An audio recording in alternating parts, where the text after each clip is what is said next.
Hello and welcome to the Podgekins doll sew along. Please subscribe to our channel and let's get started. Here is a quick look at some of the materials that you will need. So I've got this fabric for the doll's body. You want something that is kind of a medium weight cotton. This is a simple cotton fabric and you can kind of see this one has a kind of texture to it, but anything that is like a quilting cotton, something medium weight that's got a nice sort of firmness to it. You need about 50 by 50 centimetres for the doll body. For this dolly, I'm going to do the felt hair method for this instructional video. So I've got this really cute black felt sheet. This is more than enough for the hair. For the stuffing, this one from Hobbycraft is good. I've tried and tested this one. The bag comes with 200 grams and we need roughly 100 grams per doll. You will obviously need your pattern, but I'll get more on that in a second. Scissors, you'll need a pair of fabric scissors, whether you've got a big pair like this, and then a pair of pinking shears, which is optional, but in my opinion, if you're going to get into dolly making, or if you really love making your Podgekins dolly for the first time and you want to make more dollies, then a pair of pinking shears in your sewing kit is such an essential. It really helps for projects like this to stop fabrics from fraying, and then because of all of the lovely curves that we have in a dolly like this one, it allows some flexibility around the curve without having to snip in, you know, every few millimeters. You can just use scissors and clip into the curve, and you'll see that a lot in the written instructions, but for this instructional video I will be using pinking shears. You will need some pins and a sewing needle. They're all on my little tray here, just a standard needles, and then some black thread like this one. So I've just got a standard moon thread here, but you can use all different brands and it doesn't really matter because it's kind of a sew all or a polyester or something like that. I do also have a small rotary cutter. I prefer to use this when it comes to cutting around my pattern. It just allows me to cut around shapes nice and evenly, but again, you can just use scissors. This isn't an essential item. You will also need a iron. I just use my little craft handheld one. This is a Cricut mini press. Now this is an essential item for the Podgekins pattern and you can pick these up super cheap on Amazon. I will leave a link in the description box below with kind of my dolly supply suggestions on my Amazon shop. This is a Threaders removable pen and it's removed by heat. So you need this to be able to draw on the pattern onto our fabric, and you know, you can use chalk, but I think in order to get the face and everything else of the template onto the fabric, a pen like this is ideal for that. You will also need a chopstick or some kind of pointed tool for poking out corners. If you're doing wool hair, then you'll obviously need to use some wool. A DK or Aran weight wool is absolutely fine, but you can have fun trying all different types of different wools. And then also a A4 large envelope, like a hard envelope, piece of cardboard or a book. So that is what you would need for wool hair. You also need fabric for the dress or the top, depending on what you want to make. Fabric like this one. This is just a standard kind of quilting weight fabric. Let's move on to printing the pattern. So you will need 2 copies of your pattern. You need one copy like this with the seam allowance, and you'll need another copy without the seam allowance. As for the hair, I'm going to do this curly felt hair. I really think this template is so cute. And then you'll also need 2 copies of the back body and the arms and the legs and the base. So you want to cut one copy out using the outside line, and that is the copy with your seam allowance. And then you want to cut a copy of the inside line, and this is a copy without seam allowance, but what you will find is the shape, obviously from the outside to the inside, is ever so slightly different, and we need this version cut out so that you can mark on your fabric the outside line of this, so you can have a template of where you're going to sew. Repeat the process with the back piece, our arm, legs and base piece as well. Lay your fabric wrong side facing up and make sure it's nice and flat, and lay your front body piece on top of your fabric like this, and take your removable pen and draw around the outside of your pattern piece you're using the pattern piece with the seam allowance here. Then fold your pattern piece in half down the centre edge. You can see the dotted line that is there for reference. Fold it in half and then place it back onto your fabric, matching up to the side seams that you've just drawn. And then you want to make sure that you draw that centre dotted edge onto your fabric. Use your pen to also mark the centimetre seam allowance at the top of the head and at the base. And these are the markers for adding on to our next piece. So this is the piece without the seam allowance. Match up your mark points at the top and at the base and place that onto your fabric. Once you're happy and that it's even on all sides, you're then going to use the pen to draw around this piece in the same way, making sure to take extra attention to detail to mark your masked dots, which are the 2 dots at the sides on the base, and then also the neck pivot points.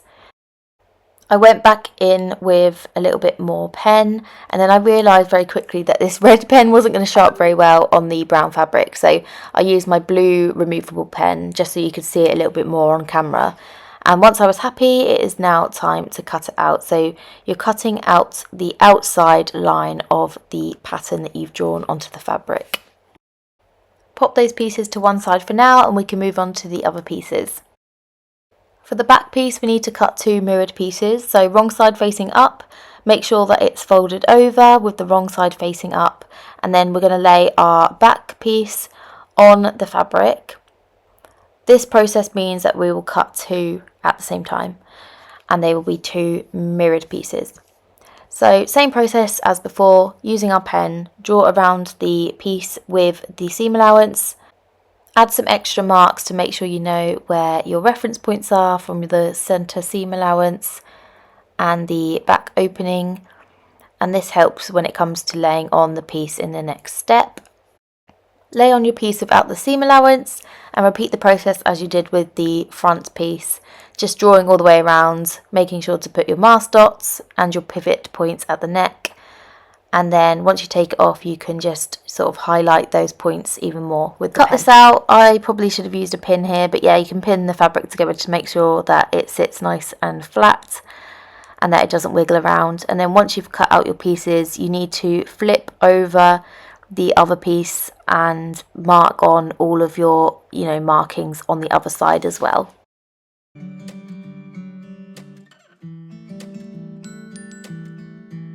Now time to cut out the legs and the arms on the folds so that you have 2 mirrored pieces, and you're going to do this twice so that you have 4 pieces in total for both the legs and the arms. With these pieces, you don't really have to draw the seam allowance like you did in the same way for the front and the back. Just make sure to clip in any of the notches, and with the leg opening, just make sure to mark the centimetre seam allowance at the opening, just so you know for reference that you'll make sure that it's the right amount that you're sewing. And lastly, for the base, you just want to have 1 layer of fabric laid out, wrong side facing up, and then cut out your base in the same way, making sure to mark onto the fabric your mask dots. If cutting out felt hair pieces for this doll, then you just want to repeat the process, draw around the outline of the templates and cut those out. To mark the face of the doll onto the fabric, you want to place your doll template onto a window or a laptop screen and then put your doll fabric front, right side facing up, and then draw on the face by tracing over the top of it. To sew the face, we're going to use some black cotton. You can just use regular cotton and double up your thread and a standard needle. So we're sewing the eyes and the mouth on the right side of the fabric, doubling up that thread and then add a little knot in the bottom.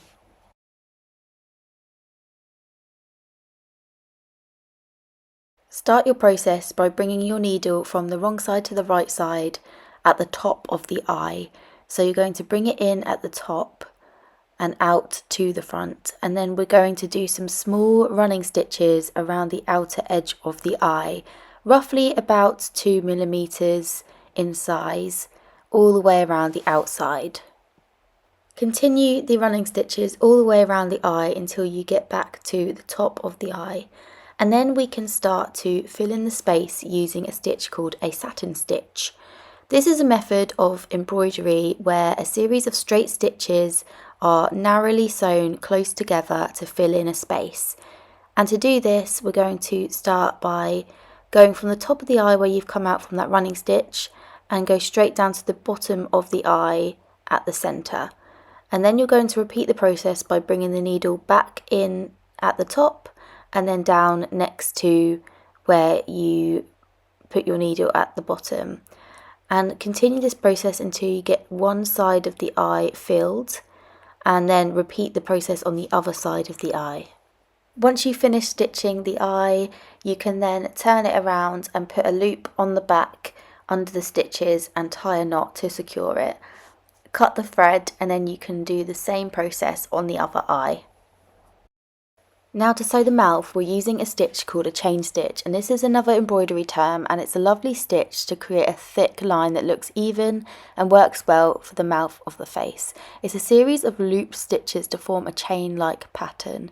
So you come in from the back and then you go back in to right next to where you came in, and then you're going to go down into the mouth line roughly about 3 millimeters, keeping a loop at the top, popping your needle back into the loop and then pulling, and what happens is that creates an anchor on that stitch and it keeps it in place. Then you go back in again at the where you came in from the back, maintain the loop, go in a roughly 3 millimeters down onto the mouth line, put your needle into the loop and then back up. I will leave this in slow so that you can see it again, so you can see this process. Sometimes the stitches go a little bit gathered. You can sort of just gently pull on them to loosen them again and, you know, get this so it looks nice and even. Here's that process again. So our thread is out the front, we go back in right next to where we came out, we maintain a loop of thread, and then we pop our needle back in from the wrong side to the right side, about 3 millimeters up, and then we put the needle into the loop and pull. And you want to continue that process along the mouth line until you reach the end. Once you've finished it, turn it around on the wrong side, loop your needle under one of the stitches, create a loop, and this is just to secure it at the back so that it doesn't unravel. Do this a couple of times so that it's got a good kind of strengthening at the back. It just stops it from coming away, especially if they're being played with. The more you do this process, the more likely that these stitches will stay still. And because it's on the wrong side, you won't see them. So yeah, now we can move on to the body. Sew the leg pieces right sides together from the top of the leg around the foot and back up to the top. You want to keep the centre of the top leg seam open. As you approach the narrow rounded foot, make sure your stitch length is lowered to 2 to help make the stitches smooth. To do this, we're going to lift the foot every 2 or 3 stitches and pivot the piece and sew again a couple of stitches. Repeat this method until you make it around the narrow curve. Take your time and repeat with both legs. Trim the seam allowance with pinking shears, or trim and clip into the seam every 3 millimeters if you don't have pinking shears. Be careful not to clip into your stitches. This just gives it a little bit of flexibility around that curved edge. Turn the legs right side out using a blunt pointed tool like a chopstick or a hair stick to push out all of the edges. You can use your fingers as well, but it just finds you get a nice finish when you use something with a kind of blunt edge to it. Press to neaten and repeat on both legs, and now we can stuff the legs with stuffing up to the fill reference line on the pattern. If this line disappeared when you ironed the legs, no worries, just hold the leg piece up to the pattern piece and then remark on with your removable pen where the fill reference line is. You want to fill them tightly but not past the suggested fill reference line, as this helps to make sure that your dolly can sit nicely without the bulky legs affecting the bottom. Keep filling the leg until you're happy with how it looks and feels. It should be firm but not too tight past that reference line. Hopefully you can kind of get a sense of what that looks like from our leg here. Pin the leg pieces onto the front body, making sure that the legs are facing towards the head and the curves of the leg are pointing inwards towards the centre of the body. They should be placed a few millimetres from the centre line, and you want to base them in place using a 1/4 inch seam allowance or 0.5 centimetre seam allowance from the edge. Sew the back body right sides together down the centre back. Start at the top of the head and stop at that first notch, and then make sure to backstitch at the start and at the end. Start again at the next notch, and this will become an opening for turning right sides out later. We're going to trim the seam allowance up to those notches with our pinking shears, and then using some normal scissors you want to clip in at that notch without clipping through the stitch line. This will help to align our ladder stitching at a later step, which is when we close up the hole. Press the seam allowance open so that it's open all the way from the bottom to the top, with that centimetre seam allowance also pressed open so it's nice and flat. If the pressing removes any of the pen lines, just draw those back in. Pin the front body and back body together, matching up the mask dots on the top of the head and at the base, with the legs hanging down outside of the body. You want to also pin through the pivot points at the neck and make sure everything matches on both sides. Sew the front and back body pieces together, starting at the mask dot on the side seam at the base. You're going to put your needle down into that mask dot and then start sewing around the side seam, following the marked line that you drew onto the piece. You can either stitch this part twice, or you can do some extra back stitching and double stitching on that neck pivot point to add some extra strength there. Once at the first pivot point, put your needle into the point, lift the presser foot, pivot the project, and then continue to stitch for a few stitches until the next pivot point. Repeat this process all the way around the head,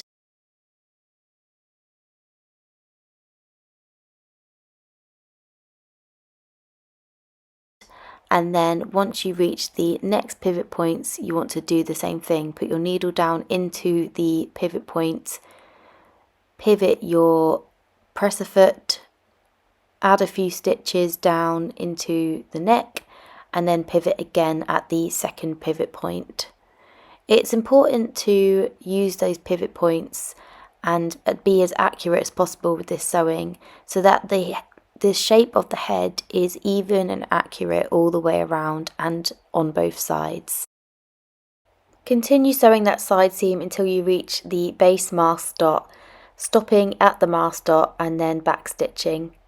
And then, as mentioned, I'm going to go in with this seam twice just to make sure that I'm adding a lot of strength to that seam.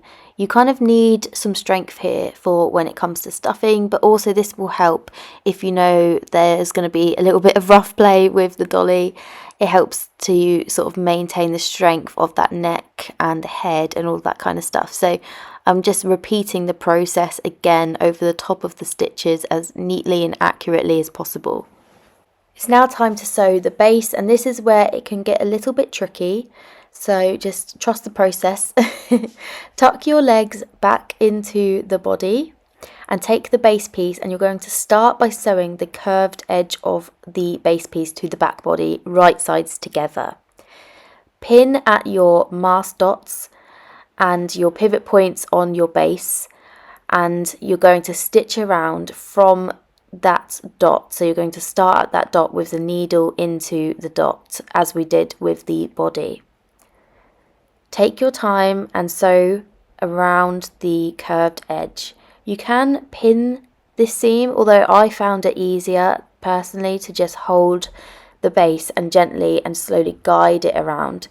You may also want to tuck the front straight edge seam allowance out of the way, so as long as it doesn't get caught up in your sewing. Once that curved edge is sewn, we can now sew the straight edge of the front body and the straight edge of the base. Match up your mask dots and the pivot points on the base piece. pinning into that circle point that you have on the project, making sure that it matches up on both sides. Keep it nice and straight and push your backed curved edge out of the way at the machine so that nothing gets caught up, and then sew straight across with your 1 cm seam allowance.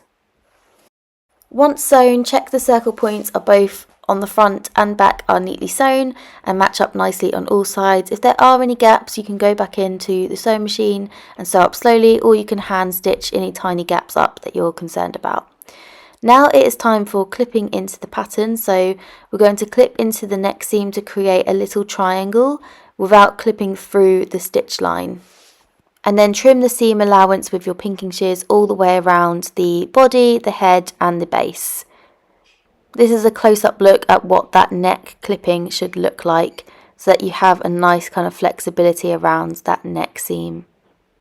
Turn the project right side out. You can grab hold of your legs inside the body and pull them through the hole at the back body opening. Pulling these through just helps to turn it outside without any issues. You can just pull on those legs and then the rest will kind of follow with it. Once you've pulled it all out, you can give it a good press, making sure that all of the edges are turned out nicely. You can use a kind of pointed stick or something like that to help you to make sure that everything is kind of folded out as it should be, and just give it a nice press on all of those seams.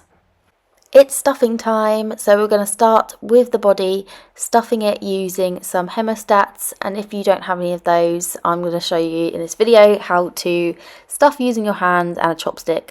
So we're stuffing into the body first. Push the stuffing into the base of the doll through the back head opening and fill it up as much as possible. You want the base of the dolly to be firm enough to sit, but making sure that the sort of bottom of the doll is as flat as possible, but the back and the bottom are nice and full. This process can take a while to get it right, so take your time and gently massage the stuffing in and manipulate it to sit evenly throughout the body. To do this, you can either, push in small pieces at a time, or you can sort of do a little bit, massage it, do a little bit, massage it, etc. So whatever works for you, but I find the kind of small sections works really well, and then you can kind of guide it where you want it to sit with your finger or your hemostats, and then you can sort of massage the body to sit evenly on both sides. Continue to add stuffing up to the neck and make sure to add a lot here at the neck join so that there's limited creasing and limited movement at the neck.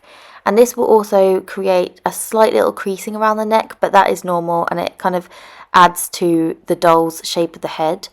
Just be careful at the pivot stitches of the neck. Reinforcing them by stitching them twice should have helped this process to be stronger, but naturally there might be a little bit of creasing and pulling on those stitches there, but that's absolutely fine as long as they are reinforced. And then we can stuff into the head, making sure to stuff into the sides first, working that stuffing right into the edges at both sides of the head, working your way into the centre of the head until it is nice and full. Once stuffed, I just popped a pin in the back opening to keep it closed, and then I can move on to sew the arms. We're going to sew the arms right sides together between the notches, leaving that space open for turning them out, using the same pivot method around the narrow curves as described for the legs, and then trim the seam allowance with pinking shears and clip into the opening just right next to the stitch line. Leaving that full seam allowance there will allow us to sew this neatly later with a ladder stitch. Turn them the right side out, give them a good press, and then we can stuff them. Once they are full, we can pin together that opening and move on to the next process of hand stitching the arm opening and the back of the head opening together using a ladder stitch. The ladder stitch is a method that allows you to close up an opening without visible stitches, and it is a secure and clean hand sewing method. This works by inserting the needle at the edge of an opening and coming back out, and then repeating this on the other side of the opening until you reach the end. You can then pull on the thread and this will close up the opening. So to start off with the head, I kind of put my thread that matches the body of my doll up into the opening and back in. We then are going to go down one side of the opening first with a sort of 2 to 3 millimeter length of stitch, come back out and then head over to the other side with a 2 to 3 millimeter stitch. And you want to do this following the hole down so that you go in and out on each side, and you can see what I mean by this process here. So you do one side of the opening, sometimes it can get caught on pins, and then back into the other side. You want to repeat this process all the way down the head until you get to the bottom. Here's a close-up look at what that stitch looks like. So going in and out, and then back over to the other side, in and out, and you're repeating that all the way down. And the really fun bit about ladder stitching is that you can then pull on the thread once you reach the bottom, and it will close up that hole and you won't see any visible stitches. It's so cool. One thing I would say on this step is sometimes you get the stuffing stuck in the head, like I did a little bit here. That's just because I forgot to push the stuffing down underneath the stitches. So yeah, just a little note when you're doing this step, make sure that your stuffing is kind of out of the way, and you can do that prior to closing the hole by pushing it down with a pin or, you know, something sharp. So yeah, I didn't do it here, and that's where you can see the fluff. But once that head is closed, it should be nice, seamless. And then if I notice there's any kind of gappy bits, I'll go back in with my thread and do the running stitch again back up the other way to secure it even more, and just make sure that I've got all of those kind of gaps that I might.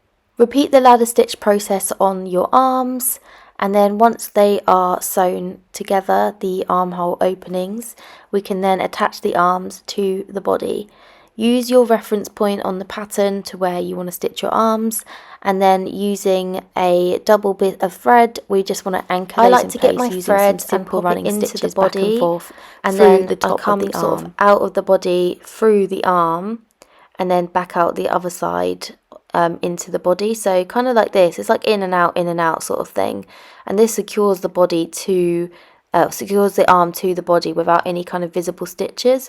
You might see a few visible ones around the outside of the arm, but that's perfectly fine. That's kind of expected.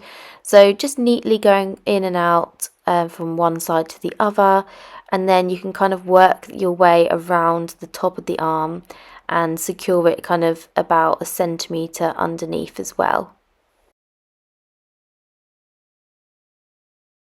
And now moving on to the felt hair, which we've done for this dolly, you want to get some thread that matches the colour of the felt hair that you've used, and then double up the thread and pin on your, it's actually better if you do your back piece first, but in this video I did the front one first.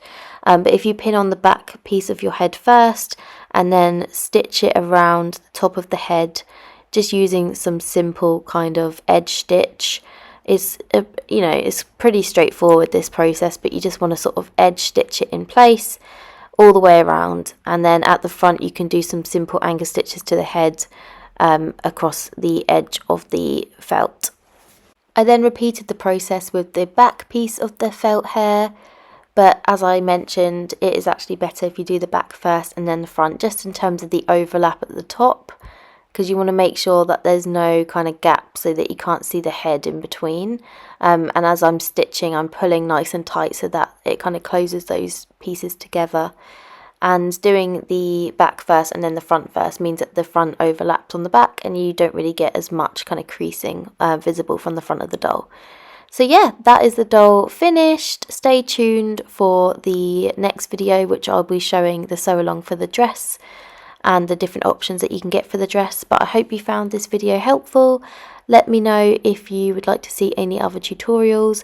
Please subscribe to the Podgekins channel, and I will see you next time. Bye, thanks for watching.